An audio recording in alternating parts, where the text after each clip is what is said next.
Now loading podcast, period.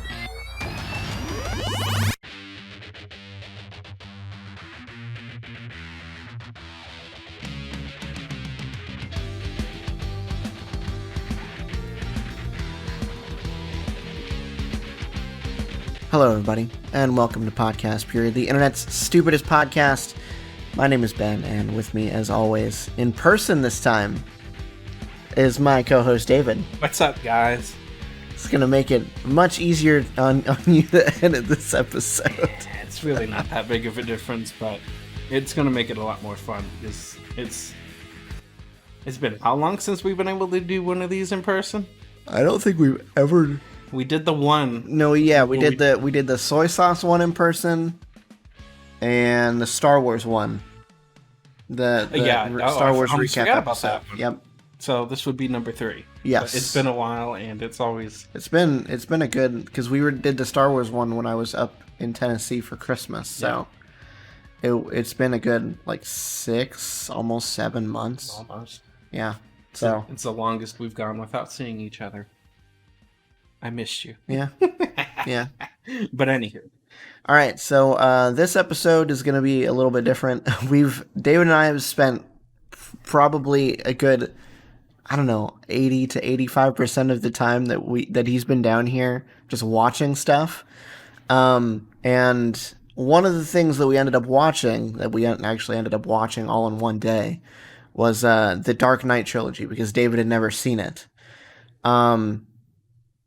So we'll talk about the trilogy overall, but I want to start with okay, before we get into each individual movie, what did you think about the trilogy overall? I actually really did like it. Yeah? This is probably one of the best I've seen of Batman. I mean, there's been a couple of others that you've shown me that is okay. Mm-hmm. But I actually really like this one. I told them earlier I might not watch this by myself. I don't have copies of it, which is the biggest reason why. But if I had copies, I might actually watch that again. I've got 2 copies of each of the movies, so you're welcome. You're welcome to one of them. There you go. It's really. I'll tell the story of how that happened. I had all of the movies before. I think I have Batman Begins and The Dark Knight on DVD, and then I got Dark Knight Rises on Blu-ray, and then I think it was a couple Christmases ago, Allison, my sister, was I've told you how my side of the family, at least while I was up there, they did the gift exchange. Yeah, yeah. Where we selected a random person. So as it turns out, when I was up there, I got Michael both times. Michael is I don't even know how, he's my cousin's husband. And I got him the Dark Knight trilogy on Blu-ray one year, and then I think Assassin's Creed Odyssey the next year. And then I guess last year or whenever this was, Allison happened to get Michael as well. And she bought the Dark Knight trilogy, not realizing that I had already done the same thing. So she was like, well, I don't really want it. You want it? Sure, I'll take all 3 movies on Blu-ray with all the special features. Why not? Why not? Exactly. Yeah, so you're welcome to the DVD copies and the Blu-ray copy of The Dark Knight Rises I've got. See how he does me? He gives me the low grade version. Hey, whatever.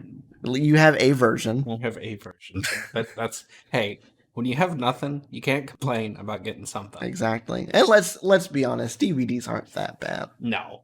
Most of my collections are still DVD, I think. Yeah. No, I've gotten, I want to say probably about 50% of my collection is DVDs. It's a good majority of my collection is still DVDs.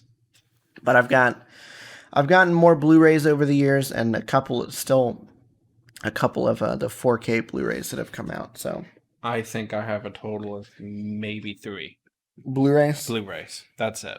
Oh, you've never been super big into collecting physical media, and I mean, I'm not like a physical media hoarder or anything like that, but I do like to own physical copies of movies. It's nice. Yeah. I mean, I've got the huge collection of Disney Hmm. media, but that's really it. I mean, You have stuff on VHS for Disney, don't you? I do. Yeah. Not that I will probably ever get to watch it again because finding a VHS player is nay impossible. Yeah, I know. But yeah, I have them. I don't know if they'll be any good by the time I find one. I guess it just depends on how long that tape lasts. Yeah, I mean, I mean, if you don't play it, I think it lasts a good while. I mean, you're storing it in fairly favorable condition, so Yeah, it's not in a hot attic or something. So yeah, the exactly. heat's not getting to it. Mhm. There's no moisture, so Anyway, so I'll get into my thoughts on the trilogy. I have seen all of these movies probably a good. I will say that the Dark Knight Rises is my least favorite, so I've seen that the least. This is probably maybe the fourth or fifth time that I've seen it. But I've watched The Dark Knight probably a good 20 times, and same thing with Batman Begins. Both of those are definitely my favorite. The Dark Knight Rises is still good, but The Dark Knight is 100% my favorite out of the three. out of the three, I would probably say The Dark Knight is my favorite. I think I would go Dark Knight, Batman Begins, and then The Dark Knight Rises in that order. Yeah, that's probably my order too. Yeah, I'm not saying that The Dark Knight Rises isn't good, because I think the fan reception is that it's still a pretty decent movie. It's still a pretty decent ending, and I did like the way that it ended the trilogy. Yeah. But it's definitely my least favorite of the three. Yeah. But it also, I would say Bane. He's not my favorite, Oh yeah, but he's my second favorite. Tom Hardy as Bane was a fantastic villain. Fantastic. Love that. Especially, I didn't really see the reaction on your face, and maybe it's because you didn't exactly realize what happened. But what was your thought when Bane broke Batman's back? Did you actually pick up on what was happening? Bag or back? Back. This is when he had him like up above his head, right? And he was like bending. Yes. What will break first, your spirit or your body? Okay. Yeah. I think I realized what happened. Yeah. I mean, I know his back was broken because, I mean, what was he limping around all over the prison for? I mean, True. He was clearly injured, but I don't know. I guess I didn't read into that much. Yeah, it's not. But now that you bring it up, it's actually a good move. Yeah. It's they didn't do it up as much as they did in the comics. And see here, I'll see if I can pull it out. I was gonna say, did they have like a an audio component to it? Like, could you hear anything when they broke his back? I don't think so. Okay. So where are we at in here? It has benefits of doing this live and in person, guys. I actually get to see what he's trying to talk to me about.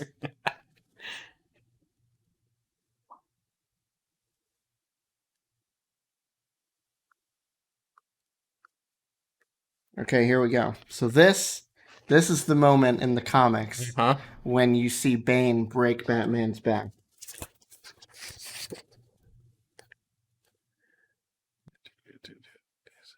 And said, "I will simply break you."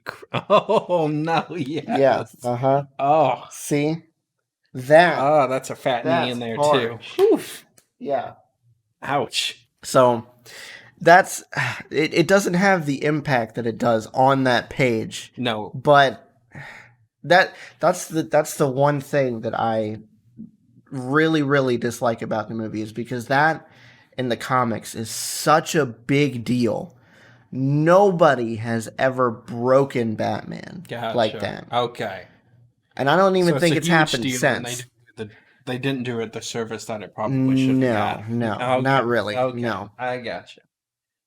Because, I mean, You're right. They did show him limping around the prison and everything, but it didn't feel like it really had all that much of a lasting impact because he's in the prison for what, like maybe It just looked like 20, he was, 25 minutes out of the 2.5 hour movie. Yeah, it just looked like it was really bad injury. It didn't really convey that not much happened. Yeah. Mm-hmm.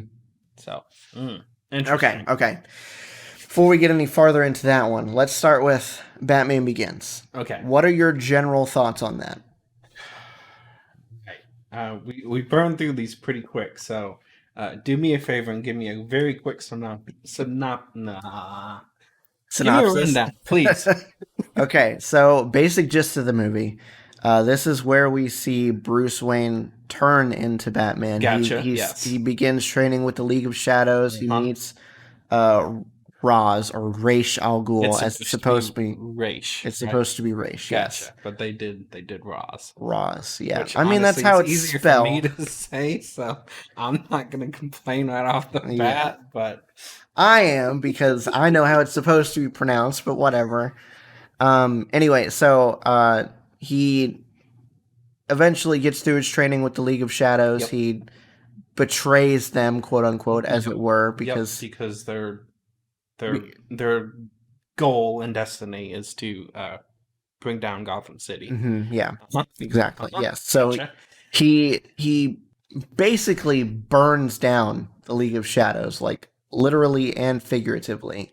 Although he ends up saving his mentor, Ducard, who later we find out to be is Ra's al Ghul. Gotcha. So he goes back to Gotham. Yep. He kind of builds his persona as the Batman.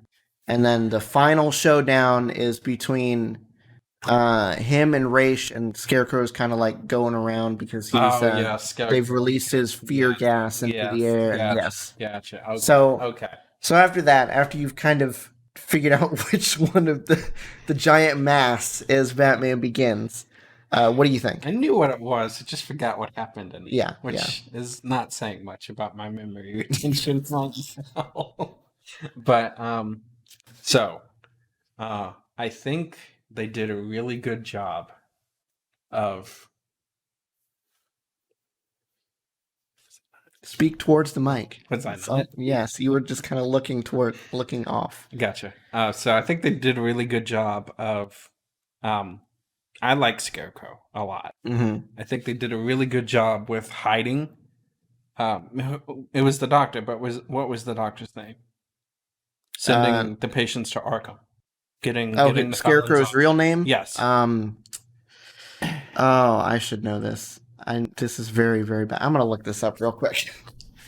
Oh, Jonathan Crane. That's his name. Dr. Crane. That's right. Duh. Birds. I even made that reference in my head.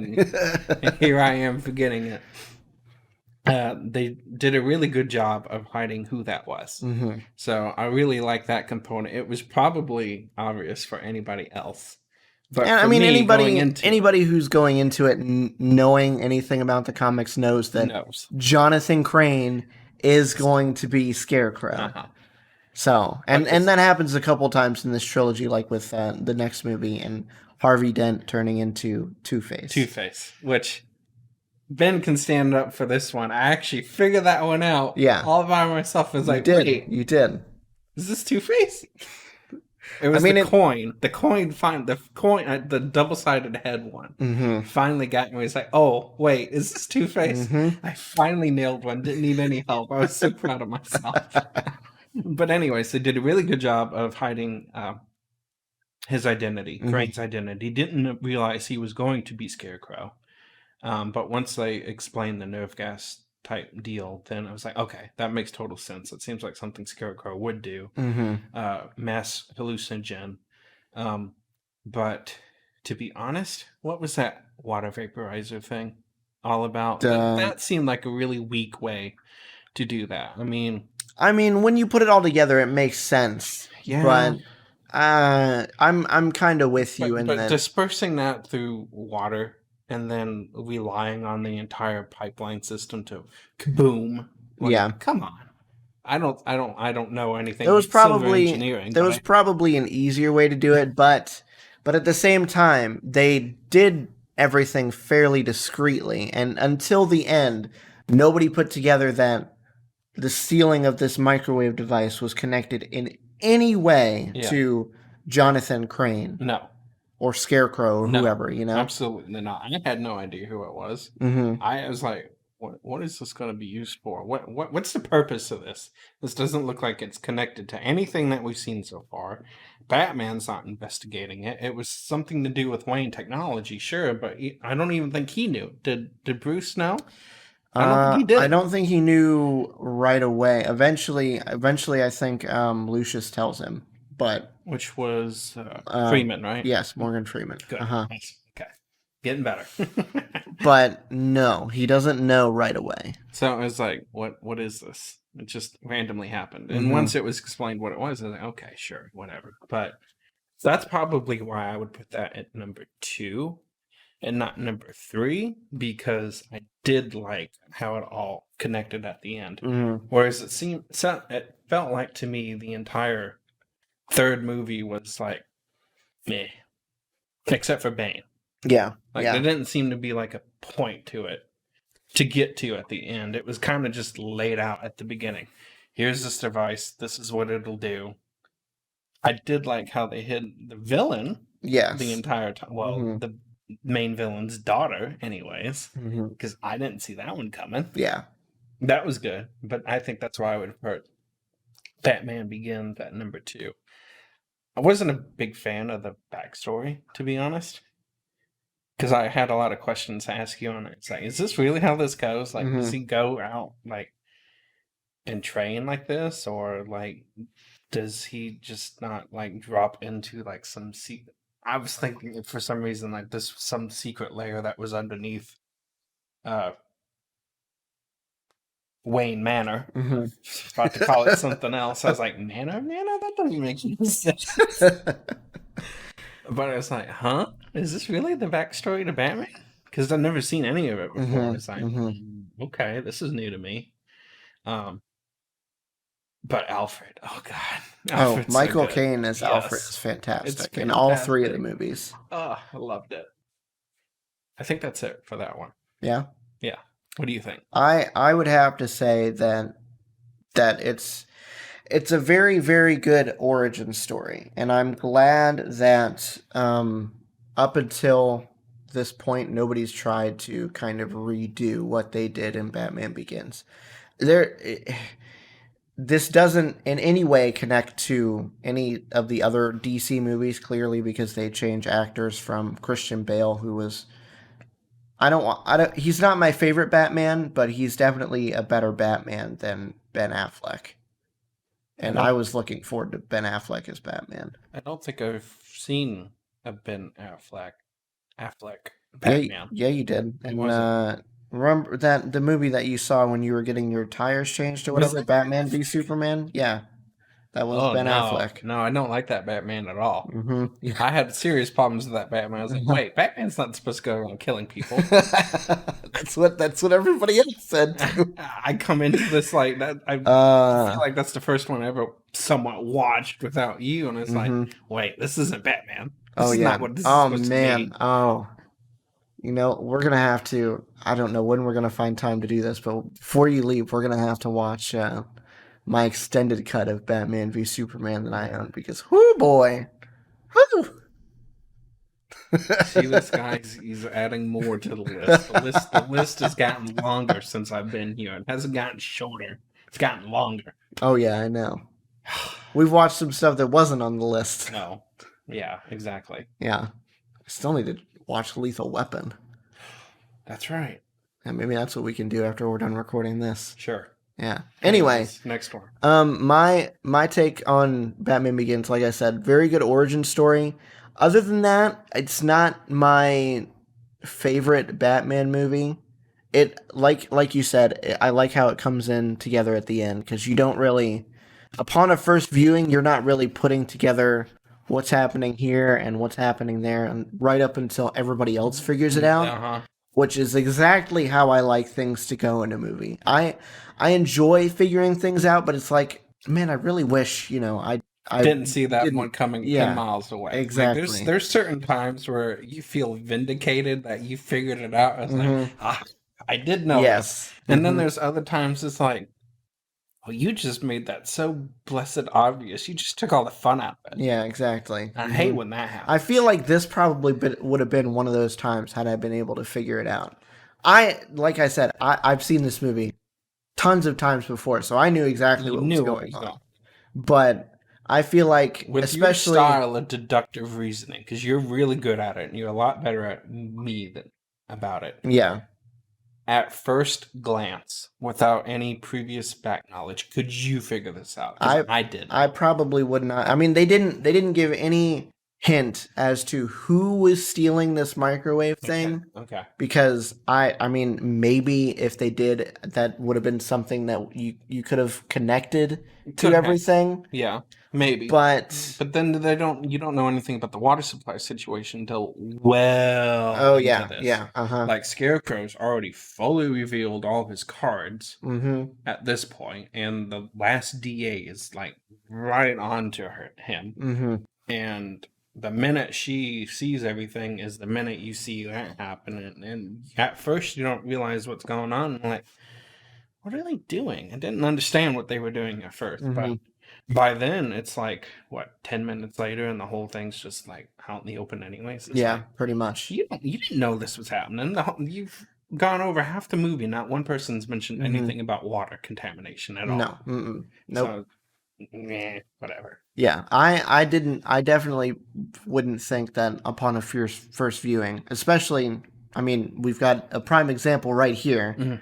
So, well, I don't know if I'm a prime example because I can be kind of a dunce sometimes. I mean, they didn't really put their cards out in the open or anything like that. So, I feel like it was a good movie in and of itself, especially it being a Batman origin story. Gotcha. Everything worked out pretty well. Gotcha. Yeah, I don't think there's anything specifically that I want to talk about that we didn't already touch on, because this movie, I feel like out of the three, this is probably the most simple. Yes. Plot-wise. Yes.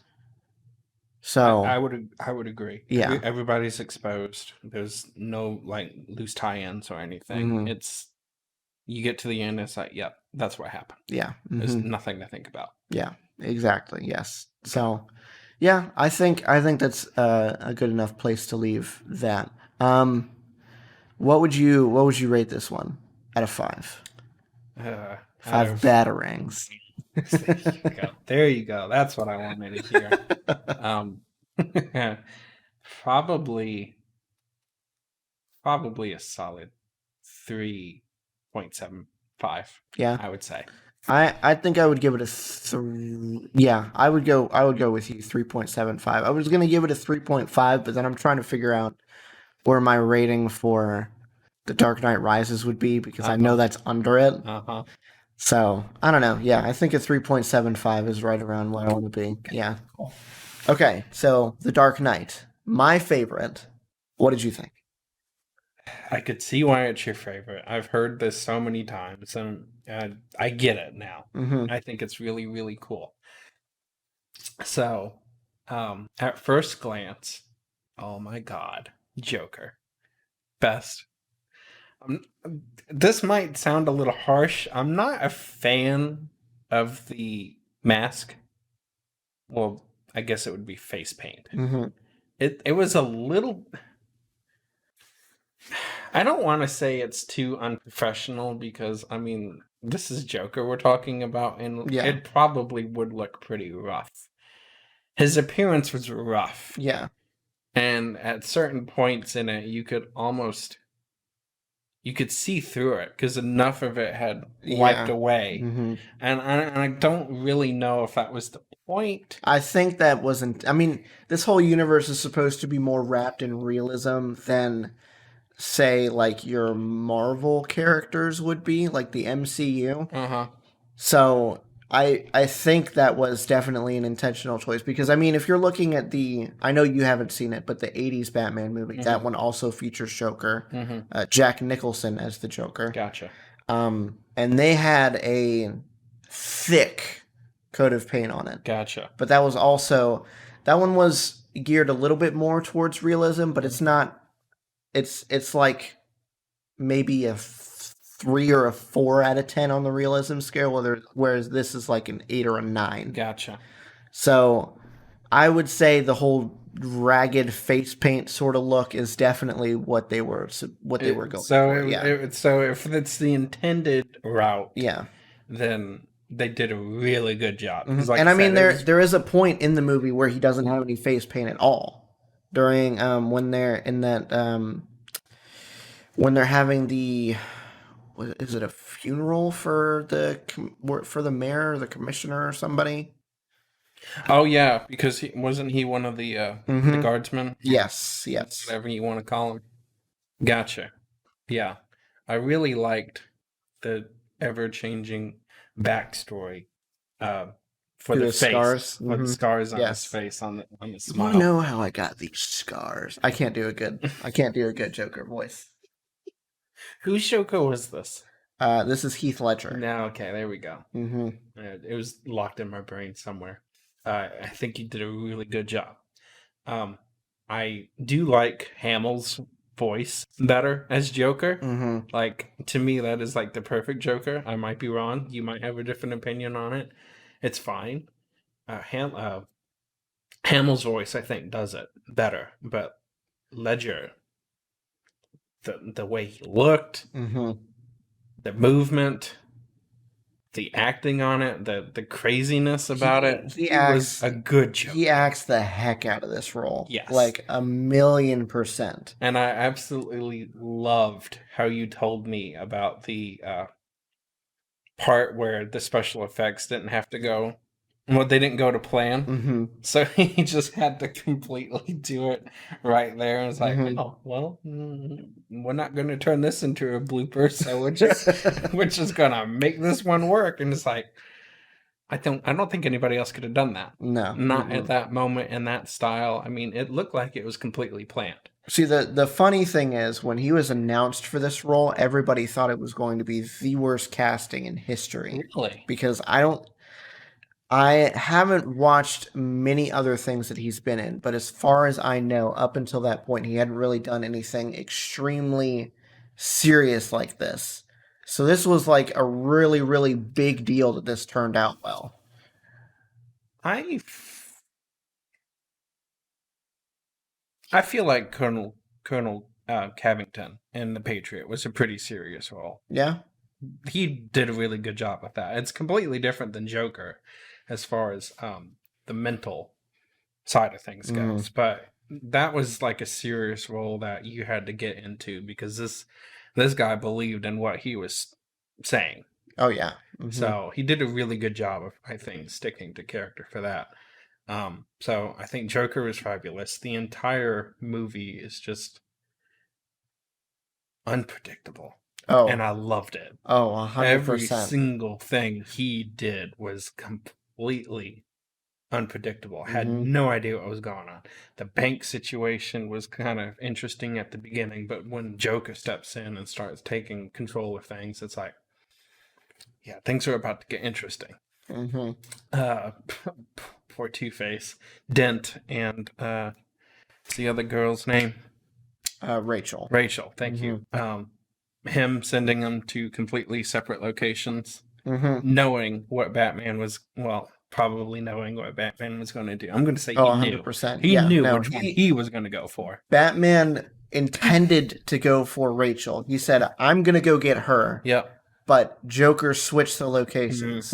Yep. So he told Batman that Dent was in some place and Rachel was in the other, but it was reversed. They were opposite, yeah. And I think that is just it's like he knew what he was doing with Dent. There's the perfect play to turn him into Two-Face. I was like, oh wow, yeah. Joker knows what he's doing. He's not taking no hostages today. He's getting business done. So I think they did a really good job of introducing Two-Face, I would say, into this version that will probably never see the light of day, unfortunately. But They did a good job of introducing him as far as that movie went. Mm-hmm. I wish they would make more like that. Yeah. Who played him? I forgot. Aaron Eckhart. Yeah, there you go. Mm-hmm. So I like that. The entire thing was really good. I'm trying to think of other moments that I really, really liked. What did you think about the ending where Batman decides assumes to the responsibility for everything that Two-Face has done. Mm-hmm. That way, Gotham can have its perfect hero as far as Dent was concerned. Mm-hmm.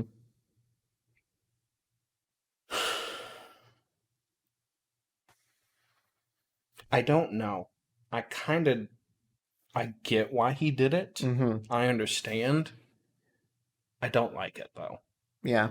I feel like Batman's the hero that Gotham... It's Batman and Gotham. What other hero does Gotham need? Yeah, but I mean, Batman, especially in this version, he was never really on the side of the police. Like, the police obviously cooperated with him. Yeah. But as far as their official position went, they were always hunting Batman. They were always on the lookout for the Batman. Yeah, true. So, if it were to turn out that this DA that cooperated with the Batman and the police to get all of these people rounded up, who knows what could happen? If it came out that he did all of these things, these terrible things, there'd be a lot of retrials going on, or completely dismissed trials, meaning the criminals that did get rounded up would just be right back out on the streets. Exactly, anyway. So, exactly. As far as that goes, was the decision right? Yes, I think the decision was correct. And what to do. I'm just not a fan of their decision. I got you. Okay. It's the right thing to do, and I can't argue that it's not. So you would agree that it makes sense in context of the movie's universe? Yes. Okay. As far as they put it, it is correct, and I like it. Mm-hmm. I don't have to be happy with the decision to see that it's the right decision. Yeah. No, I got you. It's one of those things. I got you. Yeah. I am kind of in the same boat, but I honestly think that there's, I don't know. I think that was the perfect way to move forward.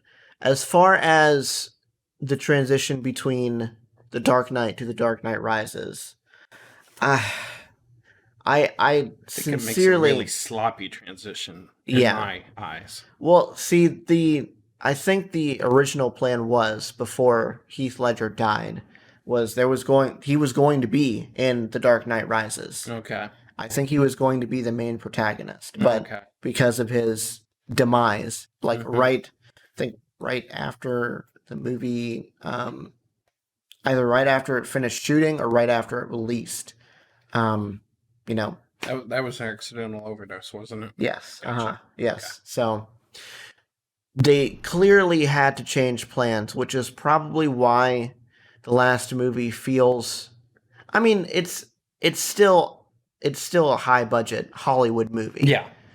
But it feels like that's not necessarily what they were planning to do.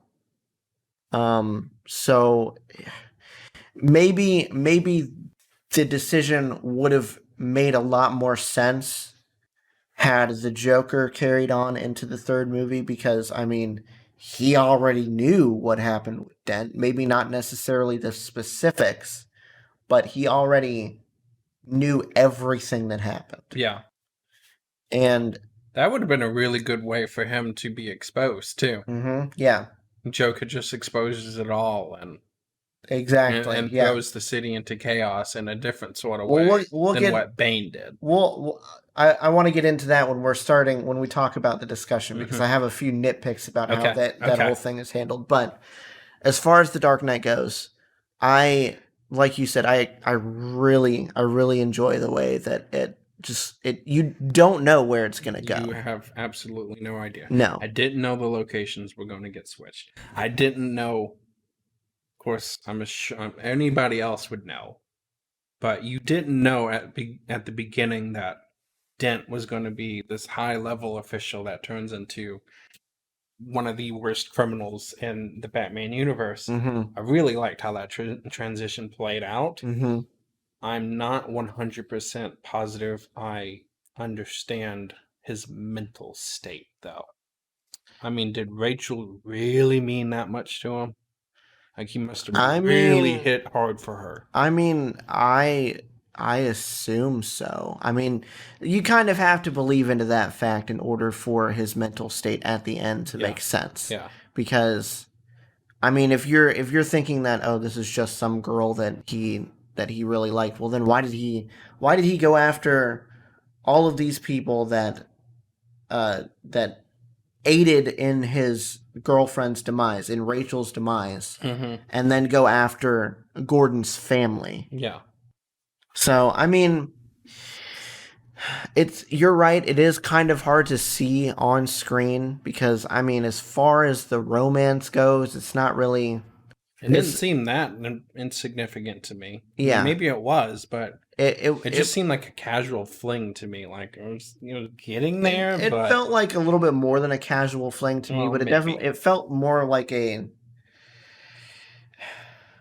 casual relationship, I guess. Gotcha. I don't want to call her a fling, but it doesn't really feel like something that's going to lead into something later on Yeah. down the line. No, okay, no, it's not a fling because he did have feelings for her. Yeah. Whereas it wasn't intended to just be tossed aside. Mhm. So I shouldn't have used that vocabulary for it, but it didn't seem like it was that stable yet. Yeah. Of a Mhm. rock solid Yeah. relationship. We'll put it like that. Yeah. I can see where you're coming from, but at the same time, were you really focused on that as the movie went on? No, absolutely Yeah. not. But what I did start hyper focusing on is his thought process after all that Mhm. happened. Why are we going for this person, and this person when really it's not their fault? You should be going after the Joker of anybody. I mean, why are we turning to his side? I think it's because I mean, yes, obviously the Joker is definitely at fault, but the Joker went to him and he's like, I mean, look at all these people who are supposed to be on your side that aided in the death of the woman that you loved. The 2 police officers. Okay. So this is a critical part that I missed. Mm-hmm. What exactly happened there? Was there foul play on Gordon's team? Yes. There were definitely there were dirty insiders cops. that Mhm. did something. Yes, Because the dude he made it sound like there was, Mhm. because he did go after specific individuals, like a woman and a guy. Yeah. It was the dude at the bar was the first guy that he ended up killing. Yes, there we go. That was a dirty cop. Yes. The woman in the alley that calls Gordon to, calls Gordon's wife to the wherever they are. Gotcha. I guess it's the blown up warehouse that Rachel ended up dying in. Yes. So she calls Gordon's wife to that. She is also a dirty cop, but I don't think he ends up actually killing her. I think she got lucky. Yes. She got heads or whatever. She got the lucky side of the coin. Yeah. And then he also goes, before that, he goes after Maroney, who he's a mob boss. I'm not 100% sure how he is involved in it. Maybe it's because of his involvement with the Joker. Maybe the bank situation and all that. Yeah, the mob money situation. Yes, yeah. So that could be it. And Maroney ends up not dying, but he kills the driver, which I think ends up killing Maroney. Well, anyway. It's kind of seemed like that, didn't it? Because he was like, "Well, you got off lucky. Your driver, not so much." Exactly. Yeah. Boom, done. Shot him. Car flips over. Didn't look like anybody survived the crash, to be honest. But whatever. Well, he put his seatbelt on, so clearly that saved him. He's like, him not so much. Click, boom, done. I was like, well, that's an efficient way to take care of it. Exactly. What did you think about the special effects on Two-Face's face? I didn't like it. You didn't like it? I straight up told you, I think. I looked at you and was like, what is this? I didn't like it at all. It didn't seem real. Why didn't you like it? Okay, so how long was it that he had his face wrapped up before we unwrap his face and we see all that? Not that long. There's not enough blood or pus or anything. I mean, half his face is burned off. I mean, we should not. These special effects look like something that should have been a effect of what had happened, but like several months down the road. Like, Yeah, maybe. and I don't know, his eye could have done something better. It looked too pristine to me. Like, come on, half his face is blown off. Yeah, I could see and that. look how pristine this one eye is. Well, excusing the medical accuracy of it, what did you think of how the effects actually looked? How they actually looked, they Yeah. looked really good. Yeah, I just don't like them.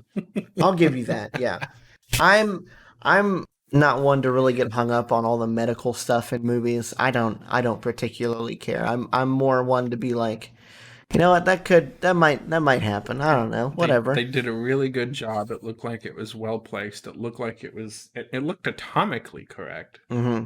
It just looked too good considering how recent the accident was. It was like, Yeah. could you guys not? He should be bleeding out of this. Yeah, right that's now. I mean, that's something that you probably have to do a little bit of suspension of disbelief with. But I personally, I think the effects look fantastic for his face. Do we know how they did that? This was makeup, wasn't it? Special effects makeup. That's all CGI. Was it CGI? Mm-hmm. All of it? Yep, the whole thing. Oh, Yeah. they did a really good job with the stitching and everything because it didn't look out of place at all. Yes. Not once. It was The fantastic. movement, everything. It looked like it was perfect the entire time. Mhm. Oh, wow. I'm actually really shocked now. Yes. That actually increases my level of happiness about that. If you watch his fake eye too, you can see it move in concert with his real eye. So it makes it look so much more real than it could have been. Yeah. Just that I would little agree. detail right there. Yeah. Wow. I didn't realize that. I mean, I knew some of it had to be CGI, Yeah. but I thought there was at least like a layer of something there to like do something with. Nope. Oh, Mm-mm. wow. No. Holy cow. I don't know if he had like a green screen on half of his face or Yeah. if they just painted out half of it. But it's all CGI. Oh, goodness gracious. When was this movie made? I want to say this one was 2008. Wow. Yeah. I'd have to say they did a really good job then. Mm-hmm. Holds up a lot better than some of the other movies from that era.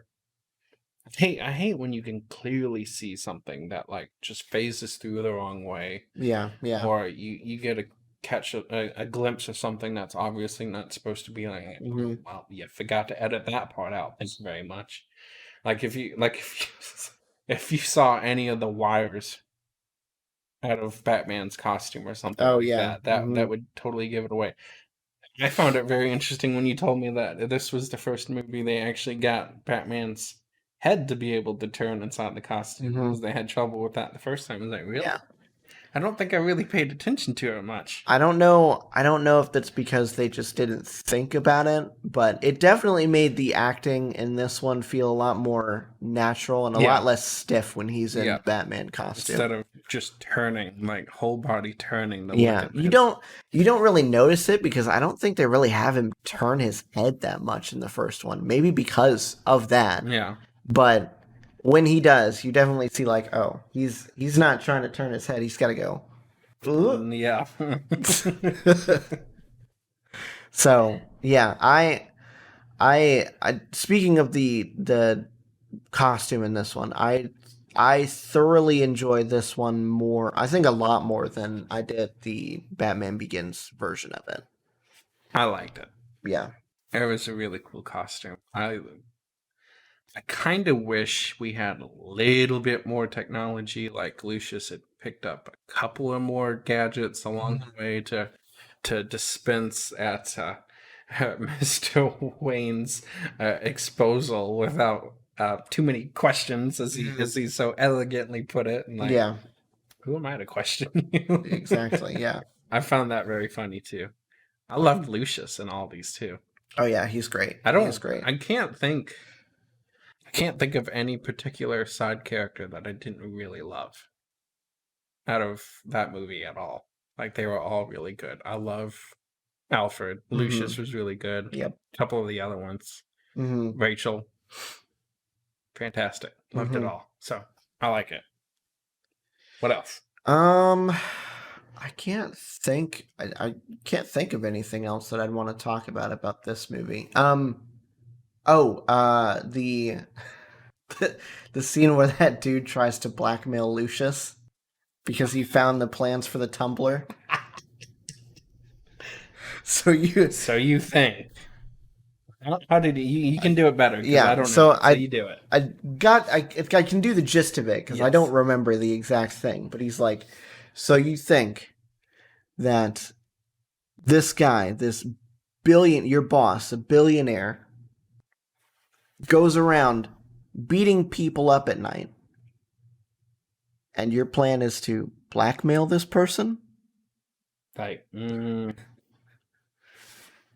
realize how crazy this is going to make you sound, right? Yeah. Like, anybody going to believe that? Because I'm not. It was perfect. The look in his face is like, wow. Yeah. This is unbelievable. Let me get this straight. You think that your client, one of the wealthiest, most powerful men in the world, is secretly a vigilante who spends his night beating criminals to a pulp with his bare hands, and your plan is to blackmail this person? Good luck. And beautiful. The look on his face is like, yeah. All the spirit in his eyes just went away in that very instant. And then you just see Lucius with that look on his face is like, yeah, you try that again. I dare you. Do it. Do it. Do it. I dare you. I'm going to send the Batman after you, bro. Too good. Too good. And then he ends up later on the news and Joker almost gets him killed. Oh, man. Beautiful. Oh, okay. I do have one more. I don't know if it's going to be a complaint or not. It just depends on how you pick it up. I really loved... I don't remember if this was the first movie that this happened or the second movie, but we get introduced to the actual bike inside the car. Oh, that's the Dark Knight. Yep. It is the Dark Knight. Okay, cool. I really love the bike. It's awesome. I really hate how that front wheel just tumbles when he does turns. I mean, these are some chunky tires, first of all, which shouldn't be on a bike, especially the front wheel. Yeah. But the whole thing just tumbles really fast. I'm like, how is that not like causing it to automatically crash? Like, are you not like just like skidding on what would be like the forks from the steering column or something? I mean, maybe it's skipping because it's tumbling so fast. You skip to the next side of the tire really fast. I don't know. I don't like it. I don't at all. I don't know. That's another thing where I'm kind of in the suspension of disbelief category. Gotcha. You know, Whatever. It's I fake, love so the who bike. cares anyway? Yeah, exactly. I'm like, should it exist? Probably not. Is it cool that it exists? Absolutely. Sure. I'm down for it. Okay, yeah. Yeah. We'll go with that then. Okay. All right. So, out of 5, what are we gonna do? I don't know. Out of 5 scars on your face. I don't know. We'll do that. What do you give this movie? Probably a 4. 4? A 4. I think I would give this one a 4.5. Really? Wow. Yes, I like it that much more than Batman Begins, and that much more than The Dark Knight Rises. Gotcha. Yes. Okay. I think that this is a near perfect Batman movie. Like, honestly. Interesting. Okay, I could see that. You want to know why I don't give it a higher score? I'm pretty sure I already voiced this complaint with you once. Why don't we get more technology in the Batcave? That's the only thing I'm complaining about. We don't get an upgraded Batcave at all. Yeah. Hardly. Yeah. Like, come on. Lucius has got all this stuff for him. We clearly see it. But we get nothing as far as a better Batcave goes. I suppose, but he doesn't really spend all that much time in the Batcave anyway. No, he he spends doesn't. most of He it out doesn't. and about. Out and about. And you do see him use a lot more gadgets in this one. You do see more gadgets. But that's kind of why I wanted to see like a bigger Batcave with a bigger, more expanded collection of gadgets. I wanted to see the gadgets. Like see what creative tanks and and other assortments. And yes, Mr. Wayne, it does come in black. I absolutely love that too. Yes. It's like, yep. We finally caught on, Lucius, didn't Actually, we? I think that's the next movie that he says that. Well, Yeah. same difference. Speaking of the next movie, let's go. The Dark Knight Rises. Initial thoughts, go. Okay, so as far as the movie goes, this is why it's number 3 on my list. I do not like the pacing of the movie. I think the entire plan is laid out way too soon. You are literally halfway through the movie and you know exactly what's going to happen. And you know what they have to do to stop it. Yeah. Until the very end, that is. I did not expect that happening, but we'll get to that at the end, I'm sure. But the only saving grace, I think, because I'm not a big fan of the beginning either, probably because I was a little upset about how Batman had to hand things off in the last one. But Bane being a better villain than anything in the first movie, I would say is this moving saving grace. Yeah. Because otherwise it would solidly be last. Yeah, Tom Hardy's acting in this one definitely helps a lot with Bane and this movie's overall feel. I want to get into my big gripe with this movie, and we kind of talked about the transition between the last movie to this movie when we were talking about The Dark Knight. The reason that the biggest reason you can tell that this movie was supposed to feature the Joker was Jim Gordon's speech. The fact that he had a speech. It was written. He stuck it in his pocket. Yeah. It was. Granted, you didn't see it coming until he got washed down the drain and Bane ended up taking it out of his coat pocket. Yeah. You didn't see where it was going. But I feel like that's a really like ham-fisted way to get the fact that Harvey Dent isn't who the Gotham police has portrayed him to be up until that point. Okay. It would have been handled so much better had Heath Ledger been able to come back. And I mean, the way that they were kind of able to finagle everything around worked, but it didn't work as well as it could have. And that's the speech is my biggest gripe with that. Like 100%. Did they do any postponement or anything like that to help this movie along? Like, okay, Ledger dies. Clearly, if any plan of having him in it as a return has to be scrapped, did they at least postpone it and give them more time to This didn't come out until 2012. So they had, from the release of the Dark Knight to the release of The Dark Knight Rises, there was a good 4 years. I without looking it up, I couldn't tell you when production started on The Dark Knight Rises, so how close that was to the release of The Dark Knight. But I assume that 4 years is probably a good enough time. They shouldn't have had an issue then. Yeah. Gotcha. Yeah. Okay. And to their credit, it doesn't feel as terrible as it could have, considering the plan that they apparently had in place. Yeah. So, well, no, we've definitely seen a lot worse examples of mid-change happenings. Star Wars, talking about you. Yes. We've seen worse. Oh, yes. So, as far as that, I wouldn't have been able to tell, to be honest, if it hadn't have been for Gordon's speech. Yeah. I would not have thought anything of it. But the fact that they opened it up with that speech and he just quietly gets to that point and then starts tucking it away. And like, yeah, he was going to expose him, wasn't he? Yeah. And if they hadn't have done that, I probably never would have thought about it. So, yeah, whatever. You may have played your cards a little bit poorly in that case, but yeah. Yeah, that's my biggest gripe with this movie. Other than that, like you said, everything gets telegraphed pretty early on. Yep. I wish that the backbreaking moment was a lot more impactful than it was. I do like the quote that Bane says as it's happening. I was wondering what would break first, your spirit or your body, but you don't really feel an impact when he brings him down onto his knee. No.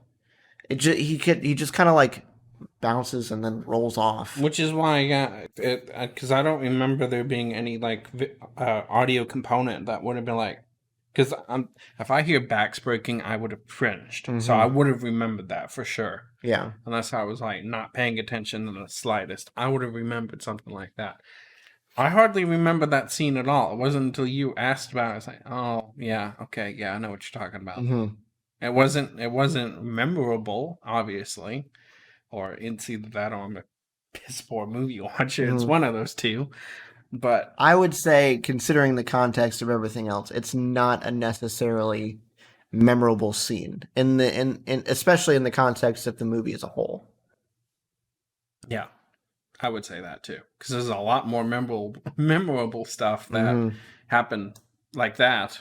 Yeah, like the reveal of a certain character's daughter that we had known. I'm assuming you did, based on previous knowledge, not previous watch. Yes, when I saw this in the theaters, I was like, yeah, Talia al Ghul. I got it right off the bat, pretty much. Because I didn't, and I was trying to known anything. I almost got it spoiled. Yeah, luckily almost. I wasn't paying attention to somebody's. Yeah, my wife was watching this with us, and she was like, "Oh, hey, David, what do you think? Do you think it's weird or whatever?" Blah blah blah blah blah. I heard something about somebody's daughter. But I didn't know who she was talking about. Yeah, and I didn't know whose daughter it was. I wasn't thinking about race. So yeah. Good thing for her, she didn't. Because had that been spoiled for me at the time that it had been in that particular spot, then that would have given away the, I think, best part of the movie later on. Yeah. It was definitely a huge reveal. Definitely. And it was one of the only things that wasn't revealed, because everything else was. Yeah.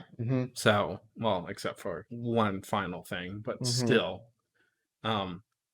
It's like, well, if we knew that at the beginning, we just handed her control of Wayne Industries. You don't think that's going to come back to bite us in the butt later? Luckily, I didn't know. So I was like, oh, is this who this is? Oh, we done screwed up there, didn't we? Yep. So I like that. That was good. What was her name? Cover name? Miranda Tate, I believe. Miss Tate, that's right. Okay.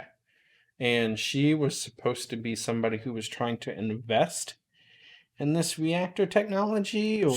Yeah, she invested some money into the project in cooperation with Wayne Industries. So she knew exactly what it was and what it was capable of, basically. Yes. Yep. Perfect. Makes absolute sense that she'd want to do this, considering who she was. Yes. Yeah. Gotcha. What's up with? Didn't explain? They did explain, but I didn't pay close enough attention. Bane's mask. What was up with that? Something about not being able to breathe or something? Well, before we get into that, it'll probably make more sense if we get into the reveal that you're talking about. Okay. Gotcha. So, the reveal that David is mentioning, if you haven't seen The Dark Knight Rises in the 8 years since it's come out. Spoiler alert. My bad. It turns out that Miranda Tate is in fact Talia al Ghul, yes, the daughter of Ra's al Ghul. She is born into this prison because Raish, I guess gets he's in a relationship with like some uh, king's daughter or something like that, and she ends up getting pregnant. But she, yeah, she. So the king throws Raish into this like prison, which is basically a hole in the ground in the middle of the desert. But she trades her life, well, not her life, but she trades places with him, basically bargaining with her father that if she goes in there with this kid, that Raish would get to leave. Gotcha. So Talia grows up in this prison. She eventually escapes. First one to do so. Yes, with the help of Bane, who is her like guardian / protector in the movie. She goes out, she finds her father, she comes back, and it turns out that Bane, having tried to protect her from everybody that was going after her while she was escaping, gets badly injured, and the doctor in the prison doesn't really help matters. So they end up taking Bane and creating this mask that kind of dulls the pain. Okay, that's why you wanted to go back and explain who she was. Gotcha. Yes, okay. yes. Because I was like, why do we need to go back? Yes, it makes a lot more sense with that reveal in place. It does, because I don't think I caught that. In fact, I know I didn't catch it because I'm looking at you very intently and like, oh, okay, thank you so much for explaining that, because I didn't know. What was the other reveal that you're talking about? That what happens to the end of the movie? with Bruce and Selena? No. How do you get rid of the bomb? Oh, the autopilot? Yes. Yeah. Okay, I got you. That whole thing. I thought that was very interesting because I didn't see that come. I should have, considering Lucius specifically said something about the autopilot like that. We talked about this term once, and I can't remember what it's called now, but I was like, oh, well, this is going to have an effect later on. I just know it. I know this broken autopilot is going to be fixed somehow. Chekhov's gun. Thank you, Chekhov's gun. Talk about that in the first episode of our other podcast, podcast from Planet X. There we go. Cough, cough. Anyway. Yeah, so it's revealed that at the very, very end, when Bruce is discarding of the nuclear bomb with his plane, that it looks like he dies trying to get it out there. But at some point, he has fixed the autopilot. He turns the autopilot on and he leaves the plane. Yep. Basically faking his own death. Yep. To finally get rid of start a normal life, basically, away from the Batman. Yep. Finally, we are done with the Batman character. Because I mean, that's one of the things I was surprised about this entire trilogy was his willingness to let go. Like, when Gotham doesn't need me, I am done. I was really shocked about that. I did not see that going into these trilogies at all. Is that anywhere related to how the comics go, or is that completely out of character? Not really. I mean, there's been times in the comics where he's not wanted to do it, but I think the motivation for him not really expressing that ideal very often in the comics is because, they're meant to be ongoing, whereas this is a 3-movie deal. This is it. So it's like it makes more sense for him to want to maybe get away from it a little bit more and kind of close off his character in that way. Put a nice little bow on it, as it were. That's a very good point. Ties it up nicely. We know the character is done. This is how it was meant to be. No loose ends left. Yeah. I like that. Yeah. Okay. I could get behind that because I didn't see that coming. Because they explained how the emergency flood procedure worked. But when Lucius was down there in the tunnel, I was like, oh, well, what do we got to worry about? Unless somehow they think Lucius is going to be a bad guy. And I know that's not the case, unless this movie's really going to throw my brain out the door and be like, no, you know nothing. This is how this goes. And then he's like, oh, crap. And you just see the look on his face. And I'm like, what's going on? And then it starts blinking red and all that. I'm like, oh, oops. Okay, so this is not how this is going to go. Nope. How are we going to get rid of this bomb? Enter the plane, which I thought was the best thing out of all of the Batmobile stuff. I like the Batwing. They called it the Batwing. I think they just called it the Bat. The Bat. That's right. And yes, and this was the one where it comes in black, isn't it? Yeah. Yes. Okay, good. Personally, I still like the motorcycle better. Honestly, I think I like the Tumbler better than even the motorcycle. The Tumbler is dope. I love that thing, but I like the car that the motorcycle comes out of. That's called the Tumbler. Is it called the Tumbler? Yeah. I'm just thinking Bat. Well, I guess it is the Batmobile too. It's the Bat. But they never called it the Batmobile. No. I think they always referred to it as the Tumbler. Okay. At least when I like the Tumbler. Yeah. I just kind of like the Batwing a little. The Batwing. The Bat. I like that it can fly. I mean, I guess, yeah, sure. Maybe, I don't know. My primitive. As he shakes his head at me in disappointment. I mean, it's your opinion. It might be wrong, but... Oh, I'm not saying it's right. Man. Okay. Is there anything else that we haven't touched on that we need to? I talked about the speech. That's probably my biggest... Your biggest gripe was the speech. Yeah. My biggest thing was probably just the fact that they gave away everything way too soon. The only thing that they didn't give away, as far as the solution goes, was going to be the autopilot situation. The only thing that they didn't give away as far as villain goes was Talia al Ghul. They did give hints for it because the actor that played Bane, quote unquote, in the prison was played by a girl. They did. And somebody, I don't remember who. No, I think I was the one to kind of be like, isn't it weird that Bane is played by a girl in the prison? It probably was you. Yeah. And I because I thought that was Bane that was escaping. I mean, the entire time they explained this, the only person that's done it is this child. Oh, and that's my other gripe. They spent way too long talking about this dang prison. How many times did he fail before he finally got out of there? We saw this for like 30 minutes. 2 or 3 times. At 3 or 4 separate times. Yeah. I was like, get over it. I'm done. We know what's going to happen. We know he has to get out. Yeah. Let's just get done with it. We see him fall.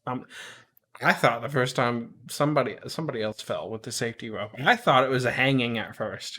I didn't realize what was going on. I thought they got hung up by the neck and... I honestly, him falling like 2 or 3 times couldn't have been good for his back. No, I was going to get that too. You'd think that would have snapped him again. Yeah. Like, you sure you want to be doing this? Yeah. No, I don't know. Yeah, I'm kind of with you with the whole prison thing. If the backbreaking had been more impactful, maybe I would be a little bit more on board. With it taking as long as it did? Yeah. Gotcha. Yeah. But as is, it didn't really feel like anything except, oh, maybe I sprained my ankle a little bit. I'm going to hobble around this prison for a little bit longer. I mean, that's what it looked like. And it didn't look like his back had anything to do with the fact that he didn't make the jump. He just didn't make the jump. Yeah. Which nobody else did either. So, I mean, that's not really an indication that Batman's crippled in any sort of way. And it just means that he's not doing it like everybody else is not doing it. Yeah, exactly. It's meant to be unescapable. That's the point.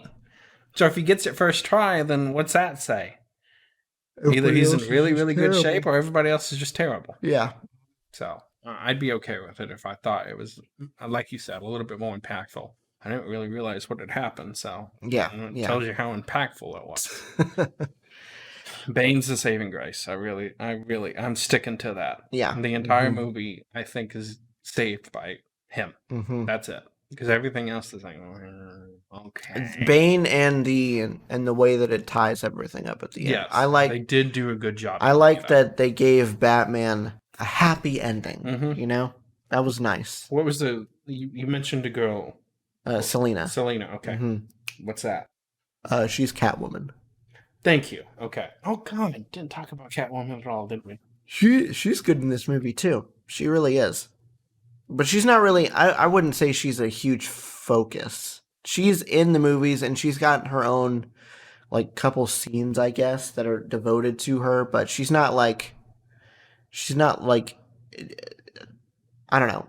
She doesn't seem to be the focus to me. It's the focus is definitely on Bane.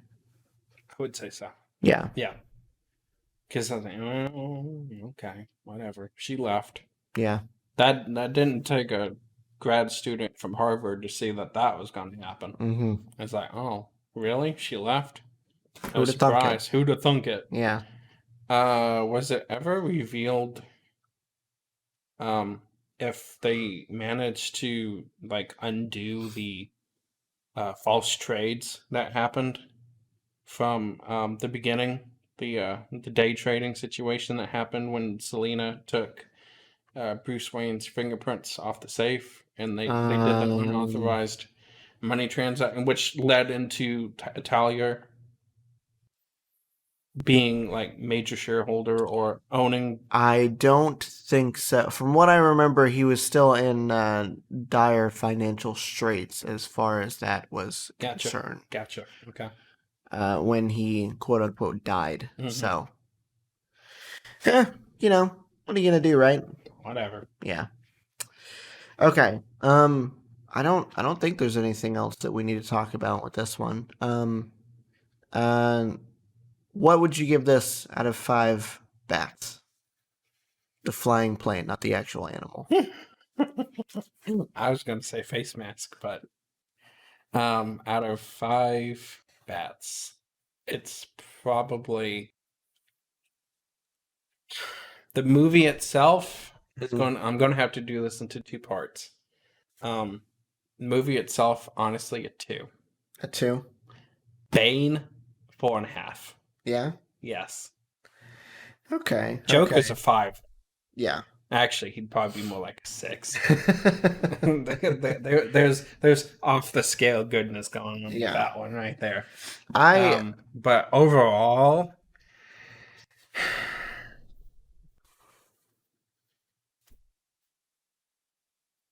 I probably just a 3. Yeah. Yeah, I think that's where I'm at with this one is a 3. It's not something I mean, obviously the amount of times I've rewatched it kind of tells you that, but it's not something that I necessarily be like, "Oh, hey, I want to watch The Dark Knight Rises today," you know? Yeah. This, Whereas The Dark Knight might stroke that. I've watched that urge. I've watched that on its own too many times to count. Times. Yeah. And see, that's the nice thing about that movie is maybe it's because it's the middle movie.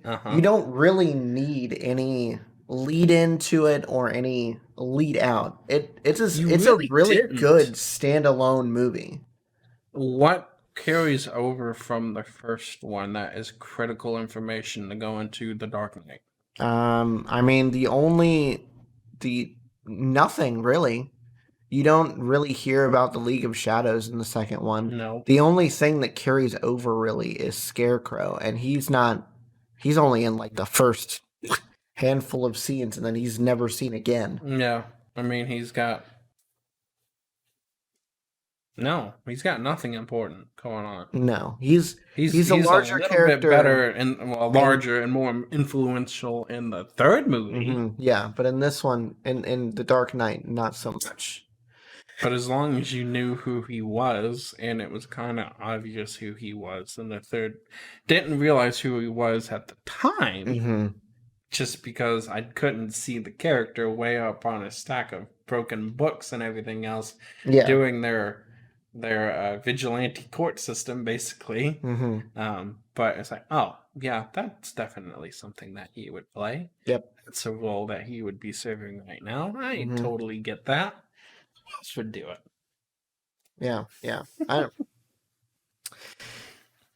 Like I said, yeah, Dark Knight is definitely, it could be its own standalone movie. If that's all that they made, I would want more, but at the same time, it's like it wrapped up its own strings really well. Yes, it if did. they didn't make a third movie, That one would be fine. yeah, it would be all right. It would be a fine ending. I mean, like I said, I did enjoy the way that they wrapped up Batman's story in the third one. I think it tied a bow on everything and made it picture perfect, as it were.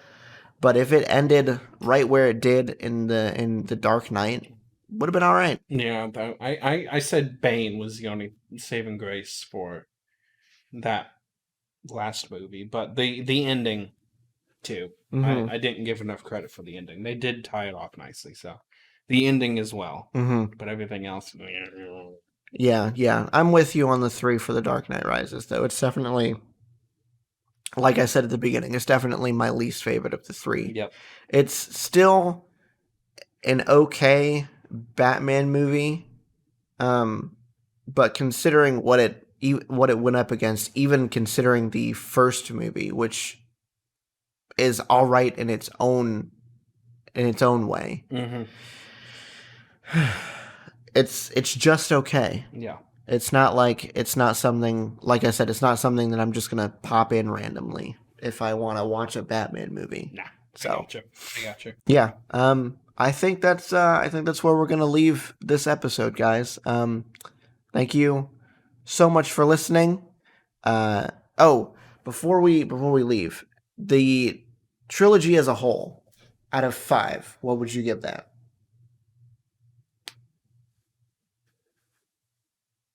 3 1/4. 3 1/4. 3 1/4. I think I would give it. I think I would give it a 3.75. Same, I guess, the same rating as Batman Begins. Kind of averaging out all of my scores. Yeah, it kind of does. It kind Yeah. of does. So, yeah. I enjoy this trilogy as a whole, but there's definitely some high points and some low points. The low points being mostly in The Dark Knight Rises, unfortunately. Mhm. But yeah, unless you've got anything else, I think that's where we're gonna leave it. I think that ties it off pretty nicely. Gives it a little bow, as we said. So. Yep. All right. Well, thank you guys so much for listening. If you liked, be sure to leave a rating on whatever podcasting platform you happen to be listening on. And yeah, we'll see you guys next time. Bye-bye. Bye, guys.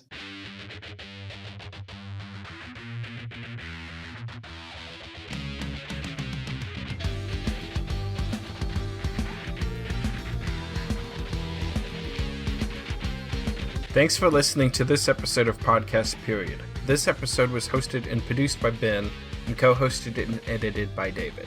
You can contact Ben on Twitter at BenPlaysVidges. That's Ben Plays VIDYAS.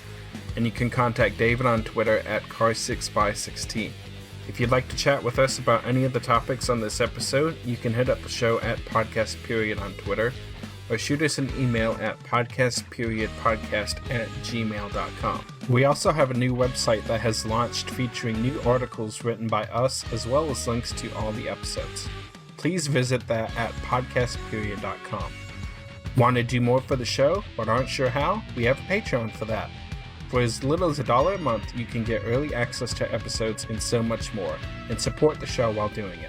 Just go to patreon.com/podcastperiod. Do you love sci-fi movies and shows? So do we. That's why we created the Podcast from Planet X, a podcast where we analyze and discuss your favorite pieces of sci-fi media. Check it out at the link in the show notes. That's all for this week.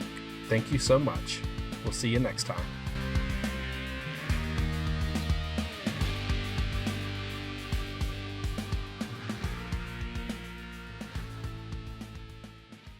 This was a Nerdgasm podcast production, Well, that was another in a long series of regrettable life choices. served at nerdgasmpodcast.com.